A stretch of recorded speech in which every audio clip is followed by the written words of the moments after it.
कि उसमें जो भी मैं अध्ययन अभ्यास कर रहा हूं उसमें क्या गति हो रही है। वो तो बेसिकली आपके जो बहुत अति निकट लग रहे हैं, बैठ हैं, लोग जी रहे हैं, वही फीडबैक दे सकते हैं। बाहर वाले जो है उससे कम फीडबैक देंगे। तो मेरे जो आचरण में जो भी परिवर्तन हो रहा है उसका सबसे क्लोज, जैसे मैं अपनी बात बताऊं तो मेरी पत्नी बता सकती है कि मेरे स्वभाव में जो दीनता हीनता क्रूरता की जगह मैं धीरता से संपन्न होना शुरू हुआ हूं या नहीं हुआ हूं, मेरे में कुछ गुणात्मक परिवर्तन हुआ है या नहीं हुआ है, वो सबसे ज्यादा वही बता सकती है। क्योंकि कायिक वाचिक मानसिक तीनों को वो मेरे देख रहे हैं। जैसे जैसे दूर जा रहा हूं वहां पर उनको मेरे ज्यादातर कायिक वाचिक का ही पता है, मानसिकता का जो है पता ही नहीं है।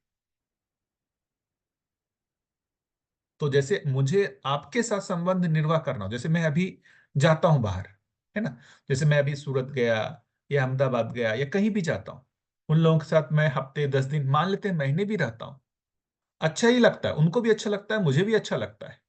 क्योंकि वो पहले से पता है कि हम बहुत छोटे समय के लिए एक दूसरे के साथ निर्वाह कर रहे हैं। तो वहां पर बेसिकली उसको संपर्क के ही हिसाब से हम जी रहे होते हैं। क्या संपर्क के हिसाब से? तो हमारे में वो दायित्व और जो कर्तव्य है ना, उसकी बहुत अपेक्षा नहीं होती है, वो निश्चित नहीं होते। इसलिए ऐसे संबंधों का निर्वाह जो है, ऐसे संबंध, ऐसे संपर्क के निर्वाह में हमको कंफ्यूजन हो सकता है कि मैं अच्छा जी रहा हूं। तो ज्यादातर जगह देखेंगे, आप संपर्क की जगह पर जाके देखेंगे, आपको लगेगा कि भाई मैं बहुत अच्छा जी रहा हूं। और जहां पर जिनके साथ क्लोज है ना, उनके साथ आपका जीना हो नहीं रहा है। और आप उनको फिर बोलेंगे देखो मेरे इतने लोगों के साथ इतने अच्छे से जी रहा हूं, है ना, आपको दिक्कत हो रही है, मतलब मेरे में दिक्कत नहीं है, मेरे में दिक्कत नहीं है, आप में दिक्कत है। तो संपर्क के जो प्रोजेक्शन है उसको हम संबंध में लाने की कोशिश करते हैं। मेरी बात पहुंच रही है क्या? जी बढ़िया भैया। भैया। नमस्ते भैया। नमस्ते सभी नमस्ते। को नमस्ते। बढ़िया पहुंच रही है। बहुत क्लियर हो। इसका पता कैसे चलेगा? जिनके साथ संपर्क में आप अच्छे से, आपको लगता है कि मैं उसके साथ न्यायपूर्वक जी रहा हूं, आप उस संपर्क को संबंध में कन्वर्ट करके देखिए। तब वहां पर आपको जो है असली पता चलेगा कि क्या आप उनके साथ न्याय कर पा रहे हैं या नहीं कर पा रहे। बाबा जी ने देखिए एकदम ही अलग अभ्यास विधि बताया है। वो बेसिकली इसको जो संबंधों से दूर भागने की जगह संबंधों में आ करके ही हमको अपनी वास्तविक स्थिति का पता चलेगा कि मेरी चेतना की स्थिति क्या है, मेरे स्वभाव की स्थिति क्या है। संपर्क में रह के दूर भाग के संबंध से ये तो सभी अच्छे से निर्वाह कर पाते हैं। आप हम सभी उसमें, मतलब मुझे लगता है कि अच्छे से कर पाएंगे, करते ही हैं। ज्यादातर लोगों को देखेंगे मित्र संबंध बहुत अच्छे होंगे, दिक्कत उनको परिवारों में ही होती होगी।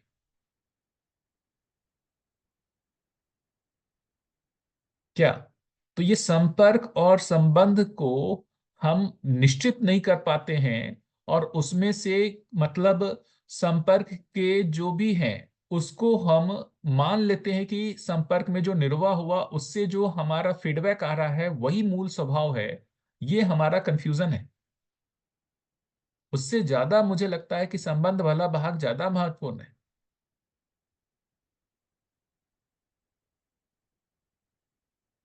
आप लोग बताएं इस मुद्दे पर। जी भैया, कसौटी तो परिवार में ही तय होती है, आचरण तो वही है।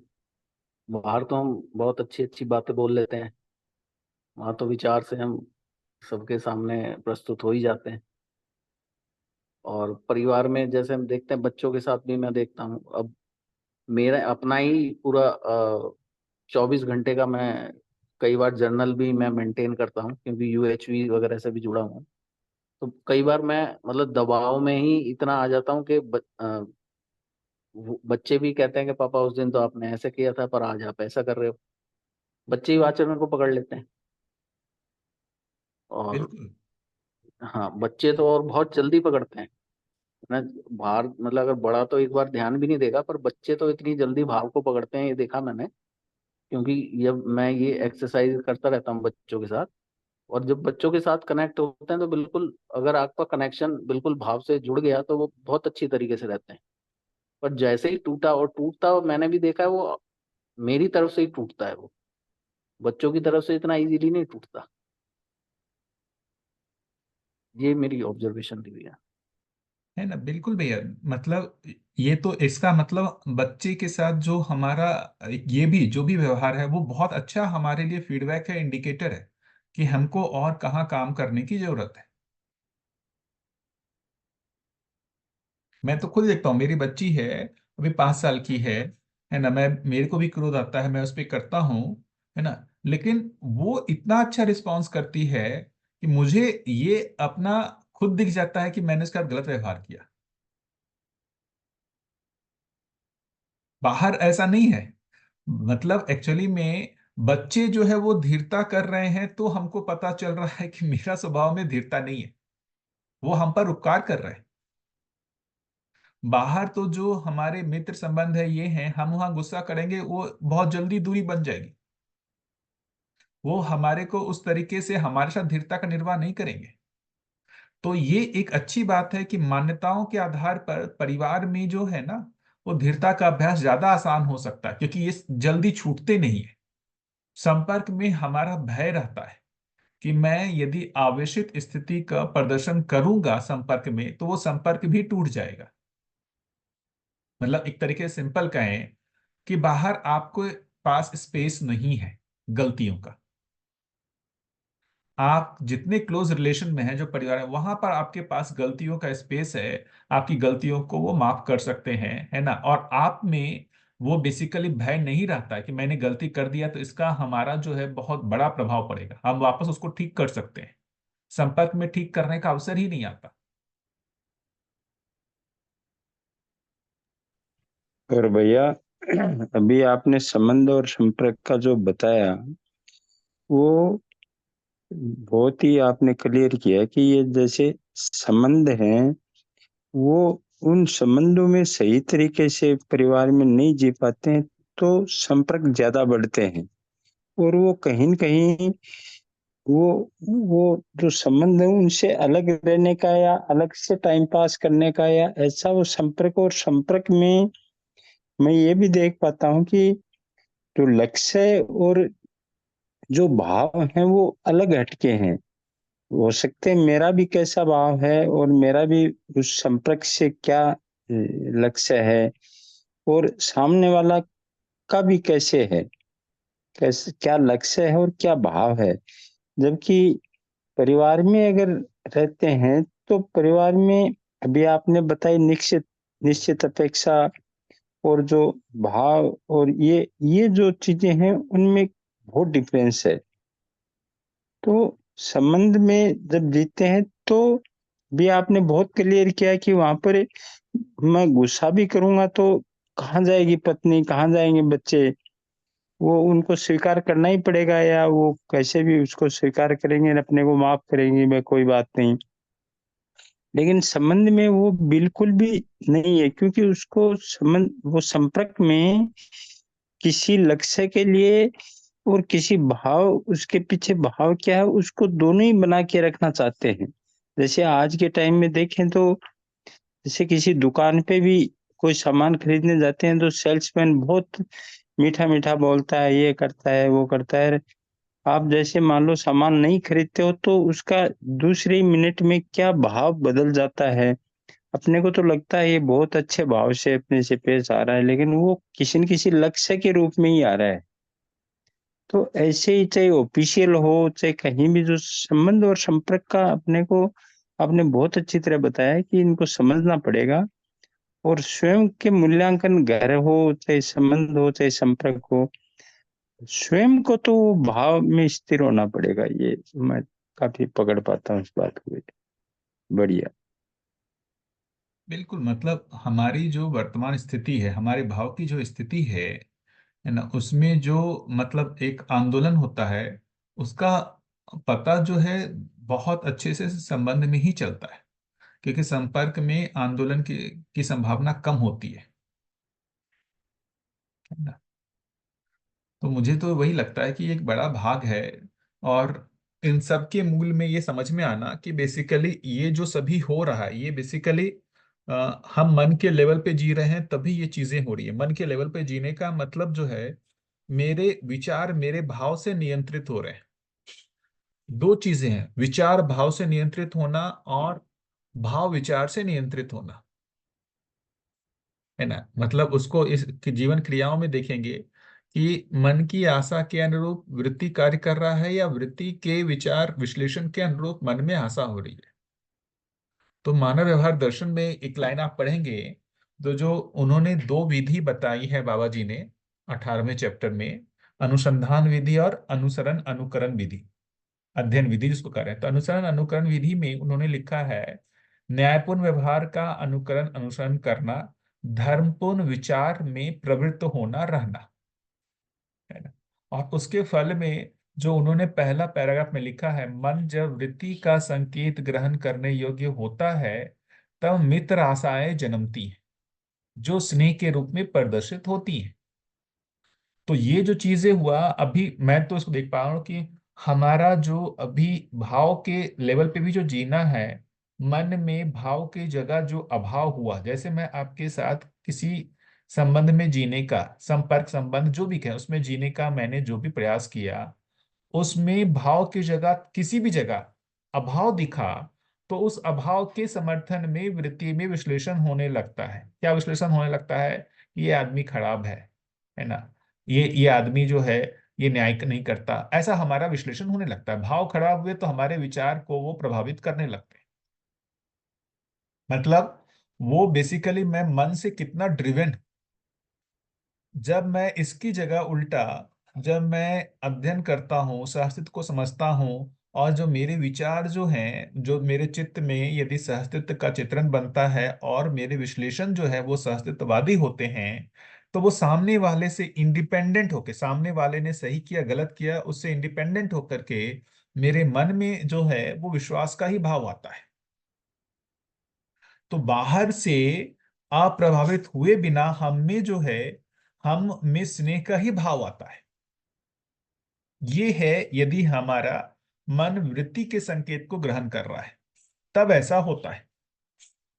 लेकिन हमारा जो पूरा पुराना अभ्यास है, वो मन की आशा से जो है वो वृत्ति ड्रिवेन हो जाती है। तो मन में जो अभाव हुआ, उसके दबाव में वृत्ति में निगेटिव विचार चलने लगते हैं, संबंधों को लेकर के। संबंधों को लेकर जो भी निगेटिव विचार चलते हैं, किसी के जो भी हम जो भी कहें कि छिद्रान्वेषण करते हैं, उसका मूल कारण है कि मन में हमारा अभाव है, और उस अभाव के समर्थन में हमारे में वृत्ति में विश्लेषण होने लगा। मतलब हम अध्ययन नहीं कर रहे। ऐसा ही होता है। मतलब मैं तो देखिए ये इसलिए बोल रहा हूँ कि मैं खुद ही अपना देख के बोल रहा हूँ। बिल्कुल भैया ठीक कह रहे हो। अस्तित्व के अकॉर्डिंग जब वो वृत्ति में विचार चलते हैं तो वहां पर विरोध, वो जो विश्वास है वो ही है, फिर तो विरोध वाली बात ही नहीं है, तो वो स्नेह बना ही रहता है वहां पर। वहां पर अगर अस्तित्व के अकॉर्डिंग विचार चलेंगे तो वो वहां संबंध ही दिखता है, विरोध दिखता ही नहीं है, बिल्कुल। तो उसपे विचार ही नहीं आते। और संबंध के विचार तो लिमिटेड है, वो विरोध के तो बहुत विचार फिर कहाँ से कहाँ चले जाते हैं। विश्वास मूल्य वहीं पे बना रहता है। वो कई बार भैया ये विश्वास को भी अभी आपने भी डिफाइन किया था, जैसे संपर्क में विश्वास को क्या सोच रखा है अपन ने, और एक्चुअली में विश्वास क्या है। वो उससे अस्तित्व के अकॉर्डिंग जब विश्वास को अपन लेते हैं और वो मूल्य के रूप में लेते हैं, तो वो उसकी अलग डेफिनेशन बनती है, वो कई बार छूट जाती है। मेरे में तो शुरू शुरू में ऐसे ही हुआ था, अभी तो काफी उसको कवर किया। बढ़िया। चाहे संबंध हो या संपर्क हो, हमको किसी भी व्यक्ति से यदि समस्या हो रही है, तो ये सोचना पड़ेगा उस समस्या का। देखिए, एक तो समस्या होना ठीक है, उसने गलत किया सही किया जो भी है, उसकी समीक्षा अपने में होनी चाहिए। लेकिन उससे जो भाव पक्ष है, जो हमारा दुखी होना है, वो सामने वाले की जिम्मेदारी है या मेरी जिम्मेदारी है? दो चीजें हैं। एक सही गलत की समीक्षा होना, उसका अपने को पता होना, और उसके साथ जो सुखी दुखी होना, वो वाली बात। तो जो सुखी दुखी होने वाली बात है वो पूरी की तरीके से वो मेरे पर डिपेंड करता है, सामने वाला सही करे या गलत करे, लेकिन उससे जो सुखी दुखी होने वाला भाग है वो मेरी जिम्मेदारी है। हम कहीं ना कहीं अपने दुख में, जो भी दुख होता है उसकी जो जिम्मेदार है सामने वाले को ठहराने लगते हैं। वहीं से मामला बिगड़ जाता है। क्या बिगड़ता है कि हम में सुधार के लिए जो प्रयास है वो खत्म हो जाता है, और हम अपने दुख का कारण स्वयं को यदि मानते हैं तो हमारे में सुधार के लिए प्रयास शुरू होता है।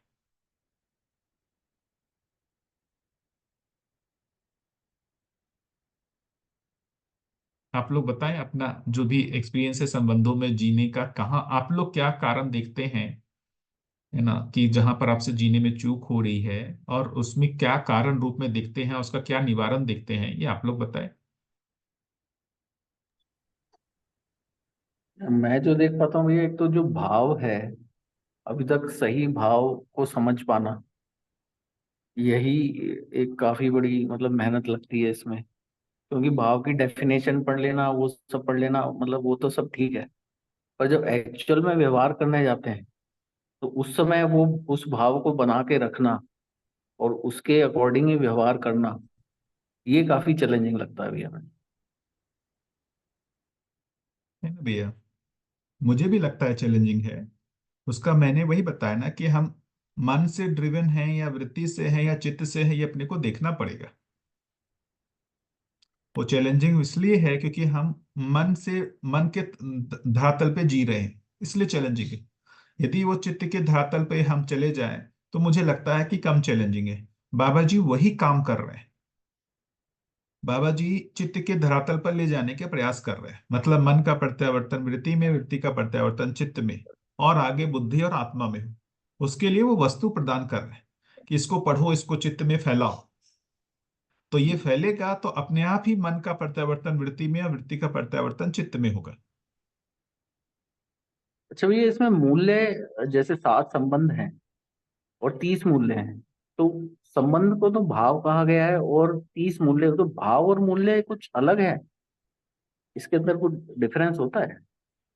भाव, कई बार जो है ना, भाव को हम किस सेंस में देख रहे हैं ना, जैसे बोल रहे हैं कि मतलब बाबा जी कई बार अस्तित्व ही संपूर्ण भाव है।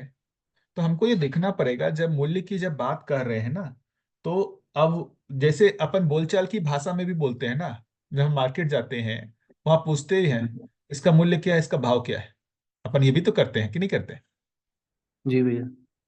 है ना।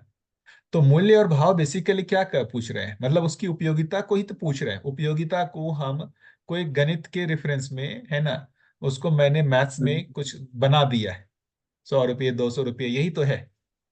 जी भैया। है ना। तो उस मुद्दे पे अभी अपन आएंगे बाद में, पहले इस मुद्दे पे अपन देख लेते हैं जो भी आज संबंध और संपर्क की बात हो रही जी है ना भैया। भैया। उस पे फिर जी। अपन जो है ये खत्म होने के बाद फिर इस पे कर सकते हैं। आप लोग बताएं, क्योंकि देखिए, मतलब मैं इसलिए इस मुद्दे को ये किया क्योंकि हमारे में दर्शन को लेकर के जो बेसिकली उत्साह बने रहना है, उसमें दो भाग है। एक तो ये दर्शन हमारे को बहुत मतलब एक तरीके से रियलिटी का बहुत अच्छा जो है अपने को चित्रण करता है, बहुत अच्छा अपने को तर्क देता है। वो भी एक बड़ा भाग है कि हमको लगता है कि भाई मतलब रियलिटी को जितना अच्छा इस दर्शन में बताया जा रहा है उतना अच्छा कहीं नहीं मिल रहा। तो एक तो वो हमारे आकर्षण का बिंदु होता है। लेकिन उसके साथ साथ जो बेसिकली हमारे जो जीने की जगह है, उस जगह पर भी ये हमारे में प्रॉब्लम को सॉल्व करने में हेल्प कर पाए, तो ये बहुत ही अच्छा है। तब हमको हमेशा ये लगता रहेगा कि हमने हर समय, हर महीने 2 महीने साल भर में मैं जो है मेरे में गुणात्मक परिवर्तन हो रहा है, वो उत्साह बना रहेगा। यदि सिर्फ हम जीने की चीज को हटा करके इसको सिर्फ एक मतलब एक तात्विकता की तरफ देखेंगे, कुछ दिनों में पढ़ के एग्जॉस्ट हो जाएंगे। जैसे फिजिक्स केमिस्ट्री पढ़ते हैं, उसको पढ़ने के बाद एग्जॉस्ट हो जाएंगे कि अब इससे ज्यादा कुछ इसमें नया मिल नहीं रहा है। जीने की जगह पर इस पे लाएंगे तो हर समय लगेगा कि ये जो हमारे जीने में हमारे में सहायता कर रहा है, हर समय हमें जो भी जीने में समस्या है उसका समाधान प्रस्तुत कर रहा है। और भैया जीने लगते हैं तभी ये सूत्र भी कनेक्ट होते हैं, मैं ये भी देख। नहीं तो यही जो पुस्तक है ये बोर करने लग जाती है।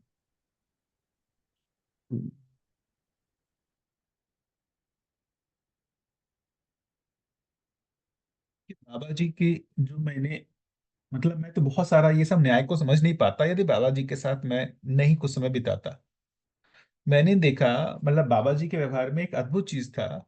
कोई भी व्यक्ति उनके साथ चाहे न्याय करे या अन्याय करे बाबा जी के साथ, बाबा जी के तरफ से कभी जो है वो चूक नहीं हुई कि उनके तरफ से कभी अन्याय हो गया। मैं उनके अलावा मैंने किसी दूसरे व्यक्ति को ऐसा नहीं देखा कि उनके तरफ से चूक नहीं हो रही है। कम ज्यादा सभी से हो रही है, लेकिन बाबा जी के साथ मैं रहा, मैं खुद ही उनके साथ कई बार न्याय किया, अन्याय किया, लेकिन उनकी तरफ से एक भी बार ऐसा नहीं हुआ जब उन्होंने मेरे साथ अन्याय किया। ये हमेशा ही थोड़ा न्याय किया। डिटेलिंग करेंगे कैसे आप मतलब न्याय और अन्याय की बात को उससे देख पा रहे हैं, तो थोड़ा सा प्रैक्टिकल एग्जांपल्स अगर कुछ दे पाते हैं तो। देखिए भैया, ये बहुत सिंपल है। जैसे आप में और हमारे में, है ना, यदि विरोध हो किसी चीज को लेकर के, मान लेते हैं बहस हो गया, विरोध हो गया, आप और हम जब एक दूसरे के बाद दोबारा सामने आते हैं, क्या एक दूसरे के भाव भंगिमाओं से नहीं पहचान लेते हैं कि हमारे में एक दूसरे में विरोध का भाव बना हुआ है? आप भाषा के रूप में उसको व्यक्त ना करें तो भी आपके भाव भंगिमाओं से पता चलता है कि नहीं कि हमारे और इनके बीच में कुछ विरोध का भाव बन गया है। क्या ऐसा पता चलता है कि नहीं चलता है? हम, मतलब पता नहीं, मैं को लेकर उसकी भाव भंगिमा पता चलता है कि नहीं चलता है भैया?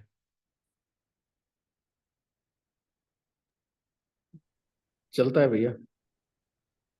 जीवन के जो बेसिकली संकेत है ना, जीवन की जो स्थिति है, उसको व्यक्त करने का एक आपका भाषा माध्यम है ही। आपके भाव भंगिमा भी बहुत कुछ व्यक्त करते हैं।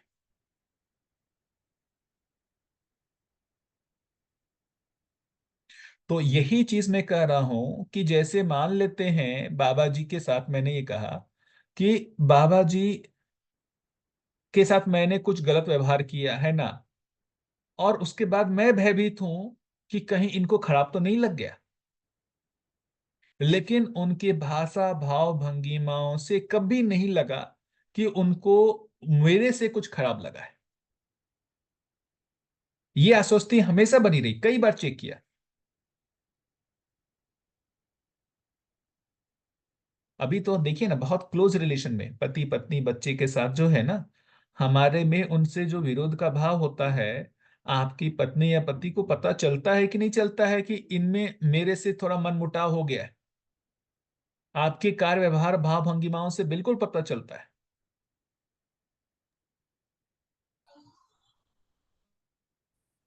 चलता भी है, एकदम पता लग जाता है वो तो। आप उसको बोल के ना बताएं वो अलग बात है। है ना?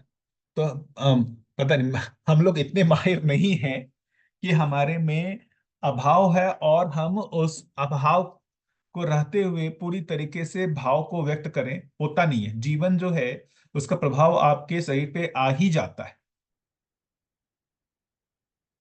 यही चीज जो ये बेसिकली कहे ना कि हमेशा, मतलब बाबा जी जो है, उनके साथ जी करके ऐसा लगता था कि भाई वो हमेशा पारदर्शी हैं। मतलब उनके जो भाव विचार भाव भंगिमाएं हैं वो हमेशा पारदर्शी हैं, उसमें कोई कंफ्यूजन नहीं है। उनको पहचानना या उनको रीड करना बहुत आसान था। दूसरे को पहचानने में थोड़ी सी तकलीफ होती है। मतलब जो व्यक्ति को ऑब्जर्व करना हो तो हमको काफी समय लगता है उस पर विश्वास करने में कि यार ये अंदर से कैसा है, बाहर से तो अच्छा लगता है, अंदर से कैसा है। ऐसा कंफ्यूजन रहता है कि नहीं रहता है कि उस जो अपन बना लिए हैं अंदर और बाहर, बाहर से तो बहुत अच्छा दिखता है, उसके भाव तो बहुत अच्छे दिखते हैं, विचार तो बहुत अच्छे दिखते हैं, अंदर से कैसा है ये नहीं पता चलता है। बाबा जी के साथ ऐसा प्रॉब्लम नहीं होता था किसी को। बाबा जी को बाकी लोग भी, बाबा जी तो बाकी लोग को पहचानते थे, बाबा जी को भी बाकी लोग अंदर बाहर बहुत जल्दी पहचान लेते थे कि ये अंदर और बाहर एक समान है। जो बाहर है उसका स्नेह वही अंदर भी है। और यही बेसिकली मुझे जो लगता है कि एक बहुत बड़ी प्रेरणा थी मेरे लिए भी और बाकी लोगों के लिए भी, कि हमको न्याय में स्थापित होना है। आज के दिन भी मैं अपनी बात कहूं कि मैं भी बहुत सारी जगह संबंधों में जो गलतियां कर रहा हूं, संबंध कहें या संपर्क में कहें, उसमें मूल मैं अपने आप को ही मानता हूं कि मेरे से गलती हो रही है, क्योंकि मैं देखा हुआ हूं कि एक व्यक्ति इसी परिस्थिति में हर तरीके के लोगों के साथ न्यायपूर्वक जिया हुआ है, प्रमाणित करके उसने दिखाया है। तो स्वयं का संतुलन का जो प्रमाण ही है न्याय। हम ही असंतुलित हो जाते हैं तो वो न्याय कहां से होगा? ठीक है भैया, जो आपके प्रश्न थे।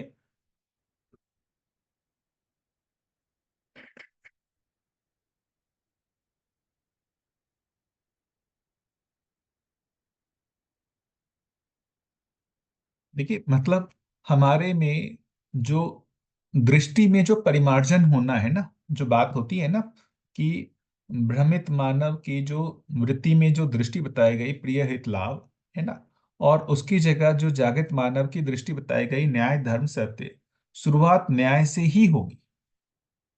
शुरुआत न्याय से ही होगी। वही न्याय दृष्टि फिर धर्म दृष्टि और सत्य दृष्टि में जो है वो और क्या कहें उसमें गुणात्मक परिवर्तन होगा।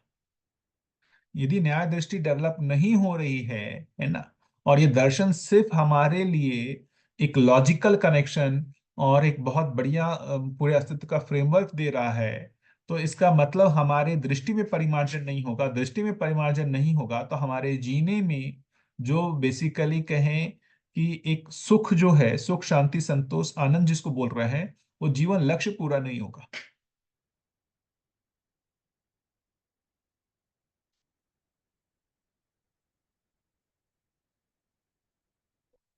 ठीक है,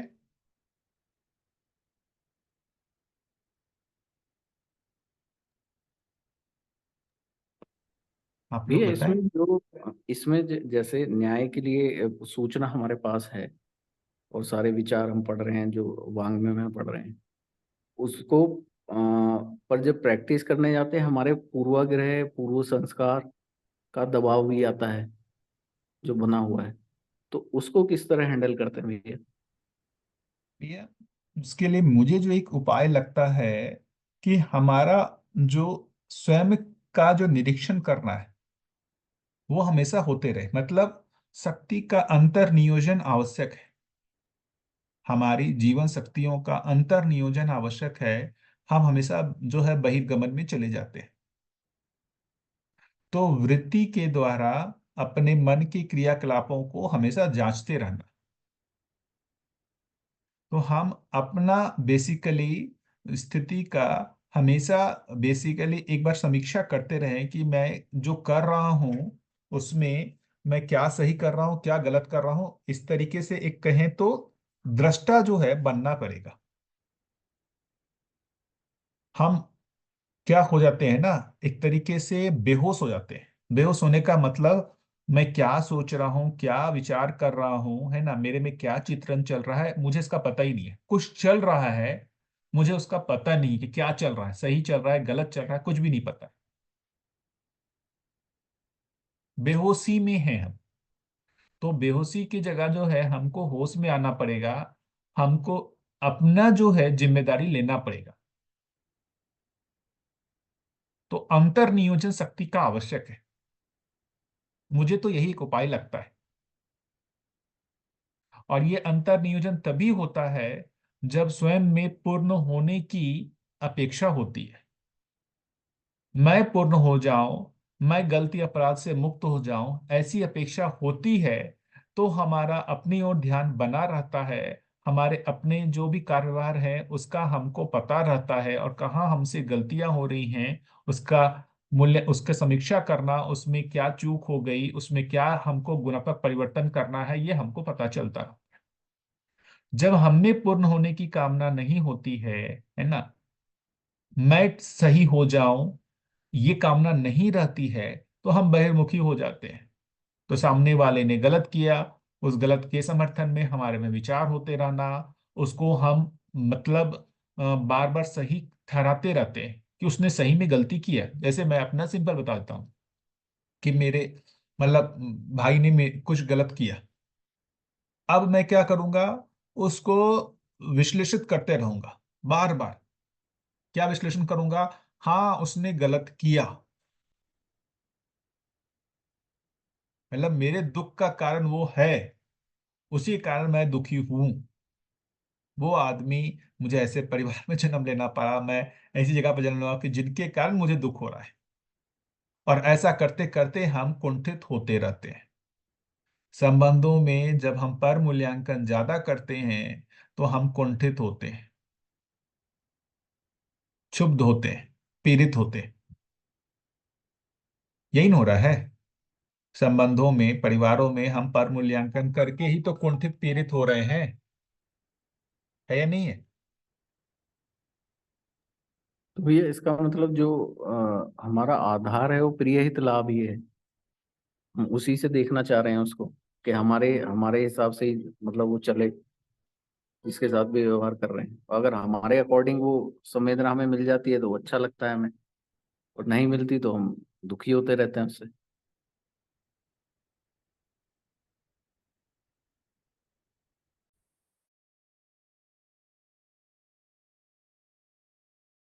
एक बात और भी है ना, प्रिय हित लाभ तो है ही, और उस पर से परिमार्जित दृष्टि में कैसे जाना, उसके वास्ते क्या करना चाहिए। यानी कि आपने कहा अंतर खुद में देखना ये, परंतु मेरे मुझे जैसा लगता है और जैसे मैं प्रैक्टिस करना चाहता हूँ, मूल भाव तो संबंध है। एक जब संबंध लगने लगेगा तो दृष्टि अपने आप परिमार्जित होती जाएगी, ऐसी मेरी समझ है। और संबंध के वास्ते सहअस्तित्व का ख्याल तो आना ही चाहिए। संबंध अगर सही अर्थों में अगर हम जान पाते हैं और पहचान पाते हैं, उसका निर्वाह करने की कोशिश करते हैं, तो हमारी दृष्टि भी में सुधार होगा। बिल्कुल। मैं इसको ऐसे समझता हूँ कि अभी के देखिए, जो अभी वर्तमान में इस धरती की स्थिति है ना, सबका कटोरा खाली है। मतलब सब में भाव की जगह अभाव है, और सब एक दूसरे से भाव की अपेक्षा रखे हुए हैं। और दूसरे से जो अपेक्षा रखे हुए हैं वो पूरा होता नहीं है। तो क्या दिखता है भाई, उसका कटोरा खाली है, उसका कटोरा खाली है। मेरा कटोरा खाली है ये मुझे दिखता ही नहीं है। मुझ में भाव की जगह अभाव है ये मुझे दिखता ही नहीं है। तो मेरा कटोरा खाली है मुझे ये नहीं दिखता, लेकिन उसका कटोरा खाली है ये दिख जाता है। उसको भी, उसको अपना कटोरा खाली है ये नहीं दिखता, उसको मेरा कटोरा खाली है ये दिख जाता है। मतलब इसको सीधा कहें कि उसने मेरे साथ अविश्वास किया ये मुझे दिख जाता है ना? और उसको भी दिखता है कि मैंने उसके साथ अविश्वास किया।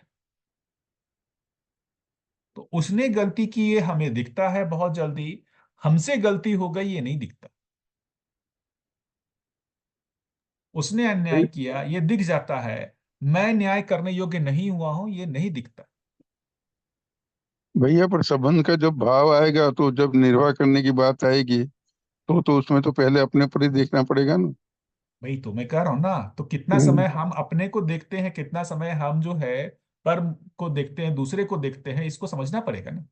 क्या लगता है हम संबंध के निर्वाह करने के समय कितना हम अपने प्रति अवेयर रहते हैं कि हमसे चूक ना हो, हमसे गलतियां ना हो, और कितना जो है वो दूसरे के गलतियों पे ज्यादा हम ध्यान दिए रहते हैं, जिसको कहते हैं छिद्रान्वेषण। बाबा जी ने जो लिखा है कि हम दूसरे की एक गलतियों को भी देख करके उसको 100 गुना बना देते हैं। उसको छिद्रान्वेषण, एक छोटा सा छेद मिला, उस छेद को बढ़ाते जाओ बढ़ाते जाओ बढ़ाते जाओ, बूढ़ा ही उसको इतना बड़ा छेद कर दो उसमें। वो बेकार आदमी है। और अपने बहुत बड़े छेद को जो है ना एक छोटा सा पिन जैसा बना दो। तो कुल मिलाकर के ये एक बेहोशी की स्थिति है, जहां पर हम अच्छे हैं, सामने वाला गलत है। और उसको लेकर के बार बार जो है स्वयं में समीक्षा करते रहना। और जहां पर हम अपने संबंधी, सगे संबंधियों में भी क्या बातचीत होती है, तो ज्यादातर यही बातचीत होती है, उसने ऐसे किया, उसने ऐसे किया, उसने गलत किया। जहां पर क्लोज है, पति पत्नी में, वो सारे संबंधों के जो है ना छिद्रान्वेषण करते रहते हैं। हमसे कहाँ चूक हो रही है, पति पत्नी ये दोनों मिलकर कहाँ, हमने जो अपने दायित्व कर्तव्य है उसमें हमसे कहाँ चूक हुई, इसको लेके बहुत कम बातचीत होती है। ज्यादातर बातचीत होती है कि सामने वाले ने क्या क्या गलती किया और उसको जस्टिफाई करते रहना। हर परिवारों में हर जगह यही है। तो मैं फिर से वही कहूंगा कि देखिए, मतलब न्याय के लिए जो प्रेरणा मिलनी है किसी दूसरे को, वो शब्द के माध्यम से नहीं मिलेगा, वो मिलेगा हमारे न्याय करने से। दूसरे को धीरता की प्रेरणा कैसे मिलेगी? मेरे स्वयं में धीरता में स्थापित होने से। यदि मैं धीरता में स्थापित नहीं हूं, है ना, और दूसरों से धीरता की अपेक्षा रखा हुआ हूं, तो ना मुझ में धीरता आएगी ना उसमें आएगी, क्योंकि उसकी भी स्थिति वही है। तो जो भी कहें, अभी की जो वर्तमान स्थिति है इस धरती की, मुझे लगता है कि अपनी जिम्मेदारी को स्वीकारने की ज्यादा जरूरत है, परंपरा के अर्थ में, है ना। और क्योंकि जब मानवीय परंपरा हो जाएगी तब तो हमारे पास बहुत सारे धीरता वीरता उदारता करने वाले लोग रहेंगे। जब नहीं है तो एक बहुत बड़ी जिम्मेदारी की जरूरत है। अभी की सिचुएशन और भी मुझे कठिन लगती है, जहां हमको ही स्रोत बनना पड़ेगा। जैसे बाबा जी स्रोत बने न्याय के, और उनको देख करके मैं तो बता सकता हूं कि बहुत सारे लोग हैं जो उनके समय जुड़े और उनके साथ रहे। उनमें भी जो न्याय करने की अपेक्षा बनी, न्याय करने के लिए वो प्रयासरत हैं, अभ्यास कर ही रहे हैं। और उनके माध्यम से जो बाबा जी से नहीं भी मिले हैं उनको भी प्रेरणा मिल रही है, क्योंकि कहीं ना कहीं जो लोग प्रयास कर रहे हैं उसमें कुछ तो गुणात्मक परिवर्तन हुआ है, जिसके कारण जो उनसे जो तीसरे लोग हैं उनको भी प्रेरणा मिल रही है।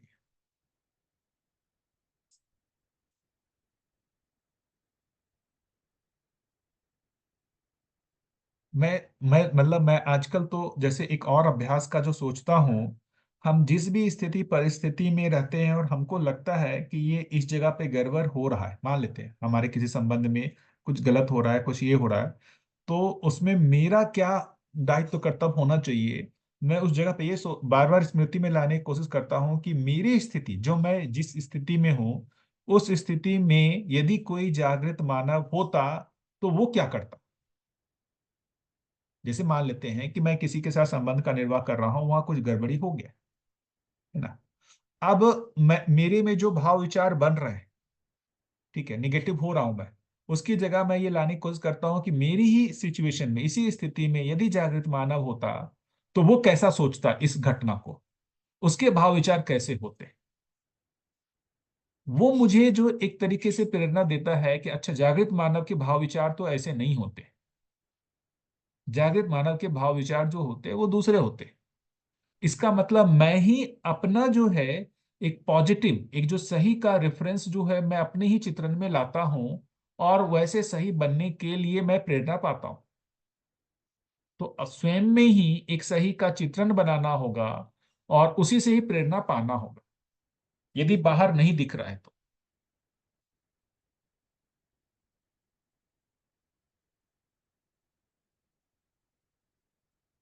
बताइए आप लोग।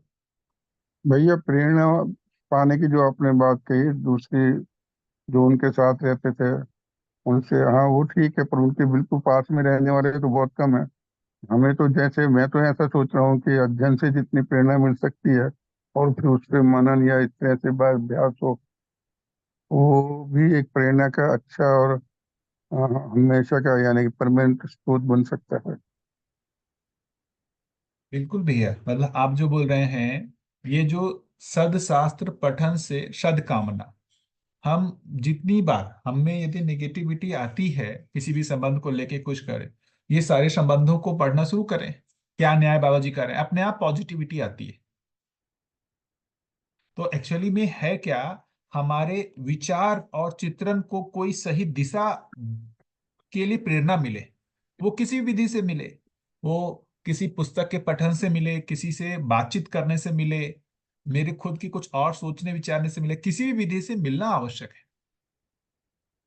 भैया पर अकेला पढ़ना पढ़ने से आता है, बराबर है विचार, पर पढ़ने के बाद में वो खुद में यानी कि कहीं ना कहीं उसको बैठाना तो पड़ेगा।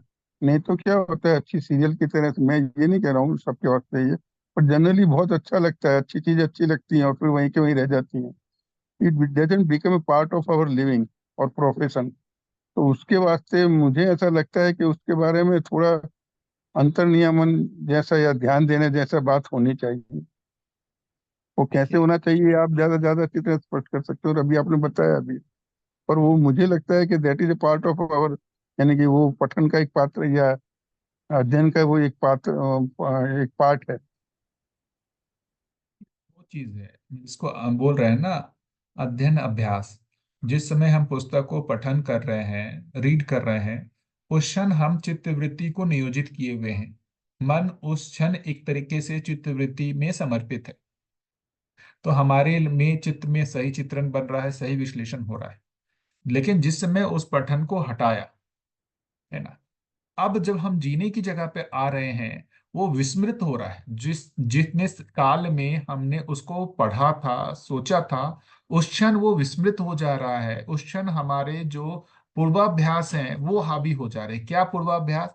हम वापस मन की धरातल पे आ जाते हैं। क्या मन की धरातल पे? तो मन के भाव के आधार पर जो हमारा चित्तवृत्ति का कार्य करना है वो चालू हो जाता है।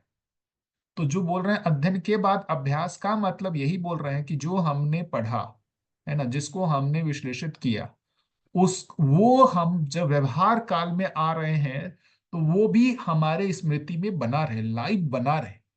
सहअस्तित्व को पढ़ा, सहअस्तित्व को विश्लेषित किया, न्याय को समझा, और हमारे को उस क्षण बहुत अच्छा लगा, हमारे भाव बहुत अच्छे बने, ये अंदर से बहुत प्रेरणा में आई कि मैं सबके साथ अच्छे से जीऊंगा। लेकिन जब जीने की बारी आ गई, ये विस्मृत हो गया हमारा।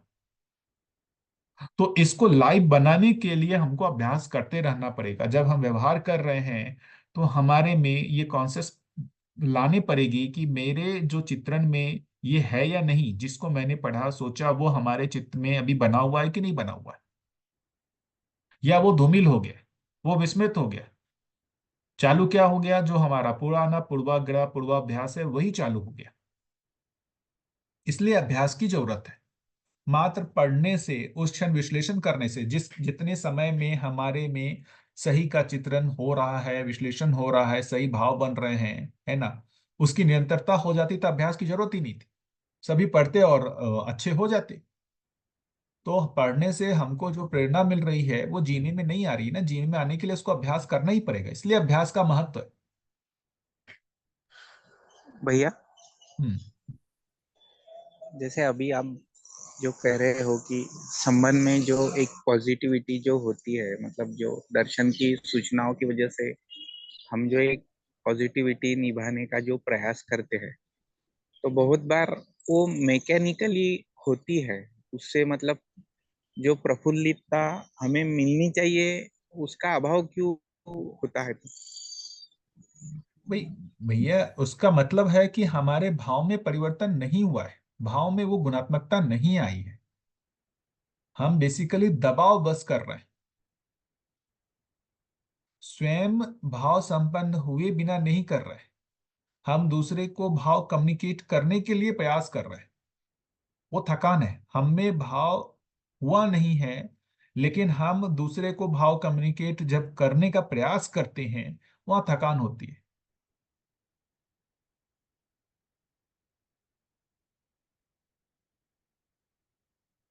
मुझे तो ऐसा ही भैया लगता है भाई। शुरू में तो भैया शुरू में तो जैसे अभी अभी अमित भैया ही बता रहे हैं, तो शुरू में तो वो ध्यान बनाए रखने के लिए भी पूरी ताकत ही लगानी पड़ेगी कि भाई जहां भी मैं संबंध में व्यवहार कर रहा हूँ तो वहां मेरी जगह जागृत मन में हो तो क्या किन किन बातों का ध्यान रखेगा।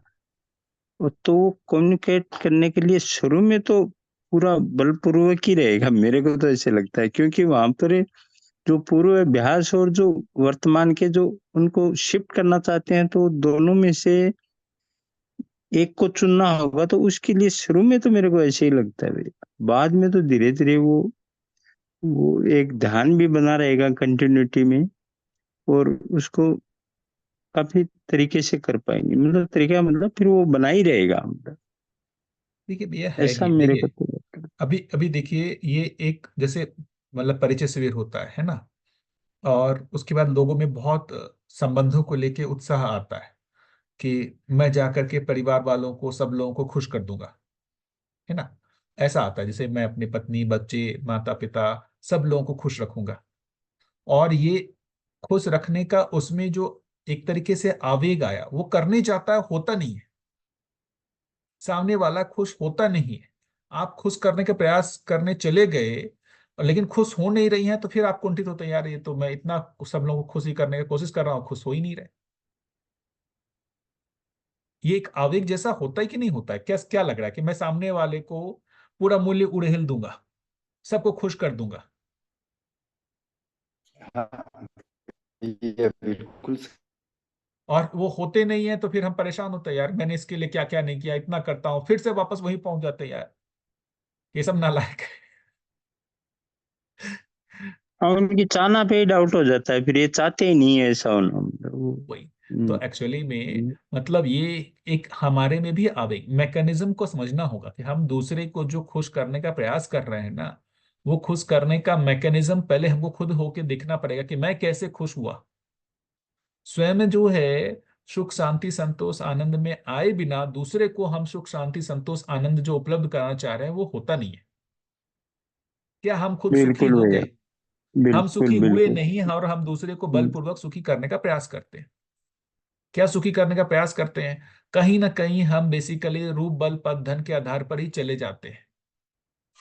वो शरीर और मूलक। दूसरा सामने वाला खुश हो जाए तब मैं खुश होऊंगा, मतलब ऐसी भी ये वही डिजाइन बनती है यहाँ पर भी। वही वही मतलब हम जो लोग दूसरे को सुखी हो करके सुखी होंगे, ये जो ठेकेदारी लेते हैं ना, उससे दुखी ही होते हैं। और आप फिर ये भी और एक प्रश्न आता है, भैया मैं उसको सुखी करने का ठेकेदारी लिया हुआ हूँ और वो मेरे को दुखी करने का ठेकेदारी लिया हुआ है, यहाँ पहुंच जाते हैं। कारण वो बाहर खोज रहे हैं अभी भी, वो आप बिल्कुल ठीक कह रहे हैं कि भाई मैं जो दुखी हूँ वो सामने वाले के कारण हूँ। कुल मिलाकर के मुझे लगता है कि हम सब अभ्यास करते रहें, है ना, लेकिन अंतिम में जो भी हमारा सुखी दुखी होना है, इसका जो भी हमको एक तरीके से कारण जो देखना चाहिए वो स्वयं हूं मैं।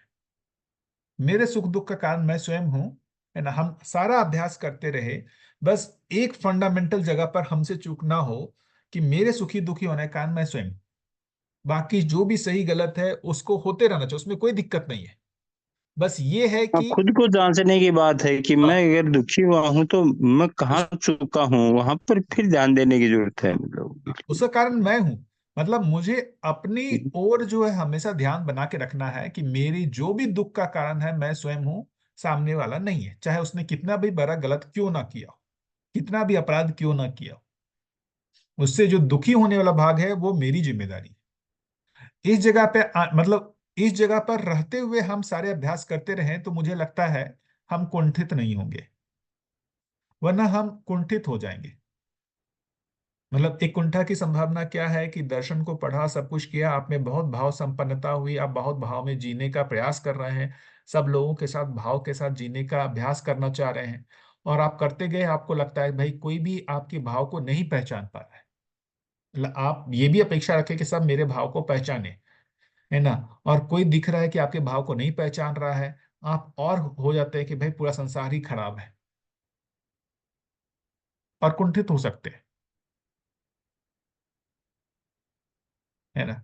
मैंने बाबा जी को कभी भी एक भी टाइम पे कुंठित होते, निराशा होते, है ना, अवसादग्रस्त होते कभी नहीं देखा, हमेशा उत्साह। तो जो अभी मैं कह रहा हूँ न्याय दृष्टि, जिसको मैं चित्त कह रहा हूँ, इससे और जिसको कह रहे हैं, जिसको न्याय कह रहे हैं ना, न्याय का मतलब जो विश्वास सम्मान स्नेह जो है, ऐसा करते हुए जो प्रेम मूल्य कह रहे हैं, मुझे लगता है कि बाबा जी की जो वो स्थिति थी, जो वो प्रेम वाली स्थिति थी ना, जिसको कहते हैं प्रेममयता ब्रह्मानुभूति के साथ होता है, वही स्थिति जो निरंतर है, उसी को मोक्ष पद कर रहे हैं, उसी को नित्य पद कर रहे हैं। उससे पहले आंदोलन होता रहता है। तो वो जो पद है ना, वो बेसिकली हमेशा उसमें उत्साह और जो भी कहें एक मतलब उमंग बना के रखता है, जिसको कह रहे हैं अंतिम जो प्रेम मूल्य, ब्रह्म जो ब्रह्मानुभूति के साथ होता है। लेकिन उससे पहले जो हम लोगों को करना है, हमारे को ये विश्वास सम्मान स्नेह मूल्य से प्रयास शुरू करना पड़ेगा। और हमसे कहाँ चूक हो रही है। दूसरा हम पर अविश्वास कर रहा है तो हमसे कहाँ गलती हो गई जो वो मेरे पर अविश्वास करने लगा।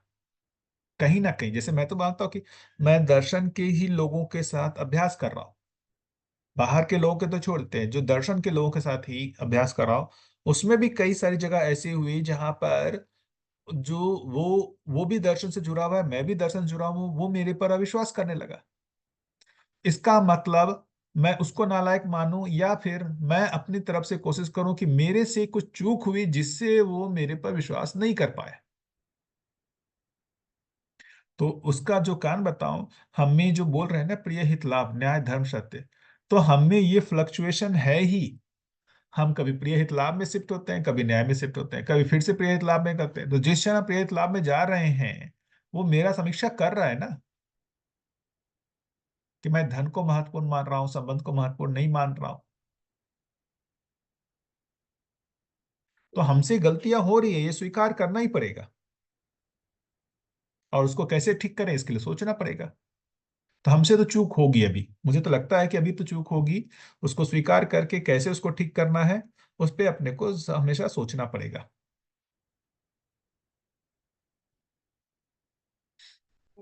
और भैया थोड़ा सा मैं ये भी थोड़ा सा इसमें देख पाया कि मेरे अभ्यास से या जो भी मैं चल रहा हूँ, तो वो जो दिव्य पद है वो पद पाने के लिए अपने में उत्साह, जैसे मैं तो मेरे में देखता हूँ वो एक उत्साह बना रहे। और वो दिव्य पद जो जागृत मानव है वो कैसे वहां जिया, वो पूरा स्मरण बना रहता है, तो ये यात्रा और मेरे को लगता है काफी सुगम बनती है। वो लक्ष्य वहां तक का बना रहता है और उसके लिए उत्साह बना रहता है। तो जब भी चूक होती है तो ध्यान पूरा फिर 100% वहां बना रहता है कि जहां भी चूक होगी वो तुरंत मेरे ध्यान में आ जाए और मैं उसमें क्या सुधार कर सकता हूँ मेरे लिए। वो बिल्कुल, देखिए ये एक अच्छी बात है। जैसे आप हम सभी लोगों ने कभी ना कभी कुछ तैयारियां की, जैसे मैंने जेई की तैयारी की, या कुछ और भी बहुत सारे लोग हैं। तो जो लोग आईएएस की तैयारी करते हैं, देखिए मतलब कितना निष्ठा के साथ वो एक जैसे लगता है तप ही कर रहे हैं। तो हम कोई एक लक्ष्य को निश्चित करते हैं ना, तो हम उसमें निष्ठान्वित होते हैं। तो मुझे लगता है कि जो भैया जो बात बोल रहे हैं कि हम अपने में एक लक्ष्य को निश्चित करें, क्या लक्ष्य, जो ये बेसिकली दिव्य मानव पद है ना। तो जो दिव्य मानव पद है वो हमारा लक्ष्य हो जाए, वो हमारा लक्ष्य हो जाए, हमारे में वो स्थिर हो जाए कि मैं दिव्य मानव बन सकता हूँ। एक तो लक्ष्य बन जाए और उस लक्ष्य को मैं प्राप्त कर सकता हूँ। ये दोनों ही चीजें होनी चाहिए। मतलब आईएएस बनना हमारा लक्ष्य हो जाए और मैं आईएएस बन सकता हूँ। क्यों? क्योंकि मैं देख रहा हूँ बाकी लोग भी आईएएस बन रहे हैं। अभी भी लोगों का उत्साह कैसे बना रहता है, भाई वो देख रहे हैं ना हर साल इतने सारे आईएएस बन रहे हैं, इसलिए उनको भी लगता है मैं भी बन सकता हूँ। तैयारी तो सभी बड़े करते हैं, लाखों लोग तैयारी करते हैं। क्या लाखों लोगों को लगता होगा कि नहीं वो बन सकते हैं? तभी तो वो प्रयास करते रहते हैं। होता कुछ ही लोगों का है। चलिए उस साल कुछ नहीं हुआ तो क्या हुआ, फिर अगले साल और प्रयास करते हैं। अभी हमारे साथ थोड़ी सी मजबूरी है, दिव्य मानव एक ही थे, वो चले गए। अब मानव का भी अभाव दिख रहा है। तो अपने लिए इसलिए ये चीज जो है थोड़ा सा हमको लगता है कि मैं बन सकता हूँ कि नहीं बन सकता हूँ, इस जगह पे थोड़ा सा हम बार बार पीछे हट जाते हैं, क्योंकि कोई दिखता नहीं है। यदि यही चीज मानव परंपरा बनने पर ये सुगम क्यों होगा? क्योंकि हर साल हर समय दिख रहा है कि कुछ मानव बन रहे हैं, कुछ देव मानव, कुछ दिव्य मानव बन रहे हैं, तो आपको हमेशा लगे कि मैं भी बन सकता हूँ। अभी थोड़ा सा ये कठिन लगता है क्योंकि अभी ऐसा दिख नहीं रहा है। मानवीय परंपरा हो जाने पर यही तो ये होगा कि यार ये मानव देव मानव दिव्य मानव बन रहे हैं तो मैं भी बन सकता हूँ, ये उत्साह बना रहेगा। अभी बेसिकली एक तो अच्छी घटना ये घटी है कि हम लोगों में से कुछ लोगों ने बाबा जी को देखा है ना। तो ऐसे दिव्य मानव कोई बना है, ये हम लोगों को है ही। और जिन लोगों ने नहीं भी हुआ है तो अभी बहुत समकालीन ही है, 5-10 साल ही हुआ है, ज्यादा नहीं हुआ है। तो वो हमारे लिए एक बड़ा जो एक बना हुआ है कि भाई ऐसा बना जा सकता है। तो उसको लक्ष्य के रूप में स्थापित करना और वैसा मैं बन सकता हूँ, है ना, ये भी विश्वास रहना। तो मुझे लगता है कि वो एक तत्परता रहेगी, जो एक उत्साह उमंग जो बना रहेगा कि मैं इस लक्ष्य की ओर हमेशा गतित रहूं। आप कुछ कह रहे थे भैया? अमित भैया कुछ बोल रहे थे। हाँ हाँ हाँ भैया। मैं ये कहना चाह रहा था कि जैसे जब हम किसी के साथ निर्वाह करते हैं तो जो ये तो उपलब्धि के रूप, जैसे आप कह रहे थे कि मैं सामने वाले को खुश कर दूंगा, अभी ये उसमें उसका खुश होने का परिणाम रूप में मुझ में जो अपेक्षा है तो वो पीड़ा नहीं देती, लेकिन उसको खुश करने के लिए जो जो भी मुझसे बन पड़ता है, जब मैं वो करता हूँ और मुझे ये भी पता रहता है कि इससे वो हमेशा के लिए तो खुश नहीं हो सकता है, ये तो पहले से ही पता है, मतलब क्योंकि दर्शन की सूचना है और कुछ अपना भी थोड़ा बहुत अनुभव है, तो उस आधार पर जब निर्वाह करते हैं तो इसमें जो धीरता का जो मतलब समय रहता है, ये धीरता का अभ्यास करते वक्त हम सूखे से हो जाते हैं, मैकेनिकल से हो जाते हैं।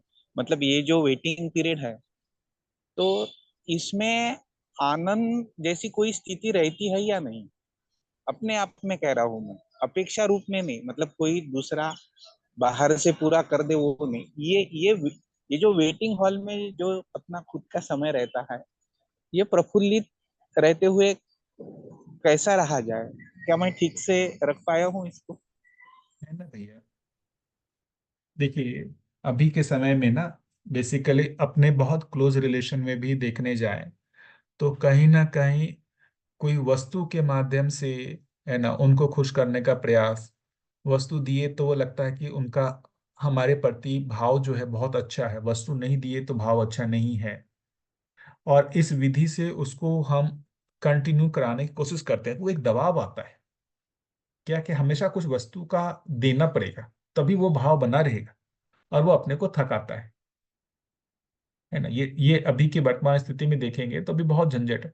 अभी जैसे मैं अपनी बच्ची के साथ भी कहूँ, है ना, वो अभी, मतलब आप देखिए ना, सिंपल, जैसे मैं कहीं भी बाहर से आया तो मेरे लिए क्या लाए, मतलब ये जो चीजें हैं कि वो वस्तु ढूंढ रही है, मतलब उसके लिए मैं कुछ लाया हूं, तब तो मैं उसको प्यार करता हूँ, नहीं लाया तो प्यार नहीं करता हूँ। ज्यादातर आप लोग, सभी लोग बच्चियों के साथ इस तरीके से करते होंगे।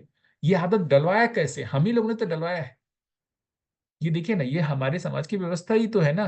कोई आएंगे, कुछ चॉकलेट लेके आएंगे, कुछ ये करके आएंगे, मतलब हम उनको, उनके प्रति जो भाव रखते हैं उसकी पहचान वस्तु के माध्यम से करना चाह रहे हैं। अभी आप भी जो बोल रहे हैं, हम जिनके साथ, जिनको भी सुखी करना चाह रहे हैं, उनको जो भाव, जो कम्युनिकेट करना चाह रहे हैं, उसका जो कोई दूसरा माध्यम जो चूज कर रहे हैं ना, वहां पर गड़बड़ी हो जा रही है। वो माध्यम के जो वो जो माध्यम के थ्रू हम जो भाव को कम्युनिकेट करना चाह रहे हैं उसमें निरंतरता नहीं हो सकती। तब तो वो माध्यम, वस्तु दिया तो भाव है, वस्तु नहीं दिया तो भाव नहीं है। और मुझे ये भैया सामने वाला भी थकता है इस चीज से।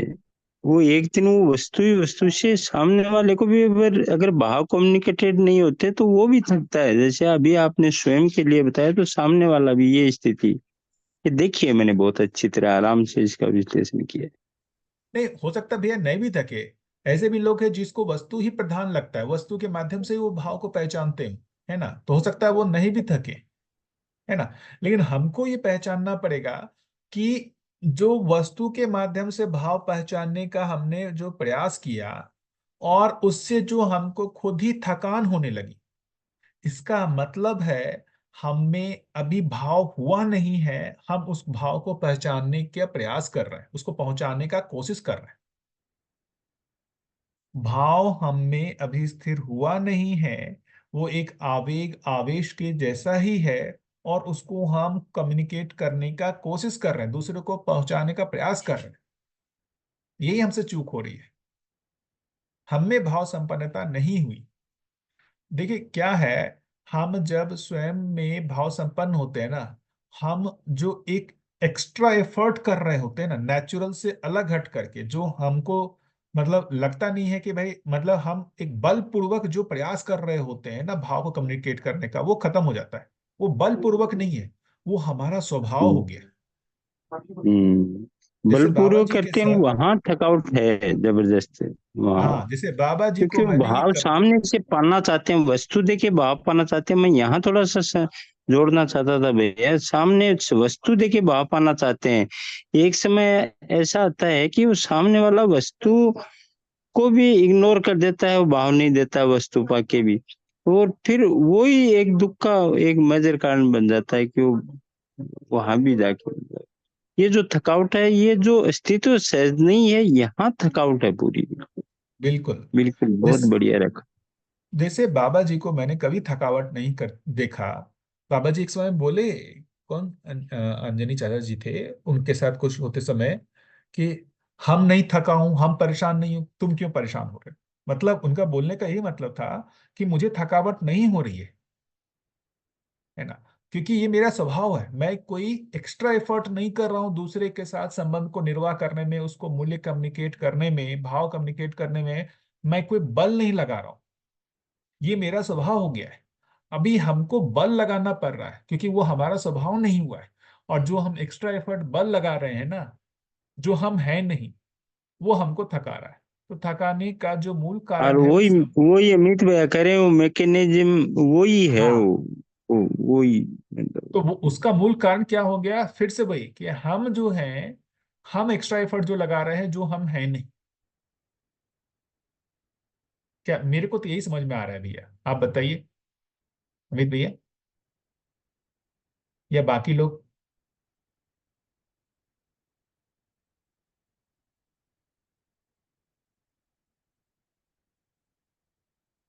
सहमत है भैया आपसे।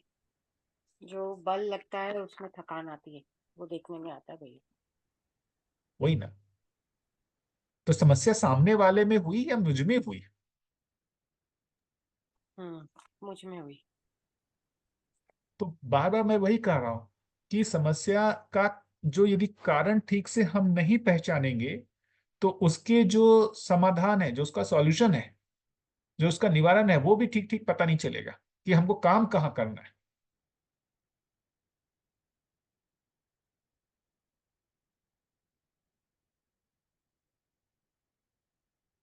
स्व मूल्यांकन जितना सटीक होगा, हमारे लिए दिशा भी उतना ही सटीक दिखेगा। स्व मूल्यांकन में जहां गड़बड़ी होगी, हमारे को जो उसका समाधान या जो दिशा चाहिए, वहां भी उतनी गड़बड़ी हो जाएगी।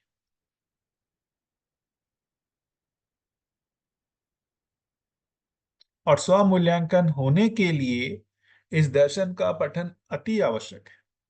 नहीं तो हमारा स्व मूल्यांकन हो ही नहीं सकता। हमारे स्व मूल्यांकन का मतलब क्या हुआ, कि एक जागृत, एक विकसित चेतना का पता होना, उस विकसित चेतना के जो सारे डायमेंशन है उसका हमको पता होना, और उसके रेफरेंस में हमारे अपने वर्तमान स्थिति का पता होना, तभी तो स्व मूल्यांकन होगा। भ्रमित चेतना के अध्ययन से कौन सा स्व मूल्यांकन होगा, कोई स्व मूल्यांकन नहीं होगा। और अभी हम जो स्व मूल्यांकन करते हैं, वो भ्रमित चेतना को देख के करते हैं। जो परंपरा अभी जो दिख रही है, जो सब भ्रमित मानव परंपरा है, उसको देख करके हम अपना स्व मूल्यांकन कर रहे होते हैं। इसकी जगह रेफरेंस को बदलना होगा। बाबा जी इसलिए बार बार जो है दर्शन के पठन पे इतना जोर दिए, ताकि हमारे पास सही का रेफरेंस तो आए। सही का रेफरेंस ही नहीं होगा तो हम मूल्यांकन क्या करेंगे।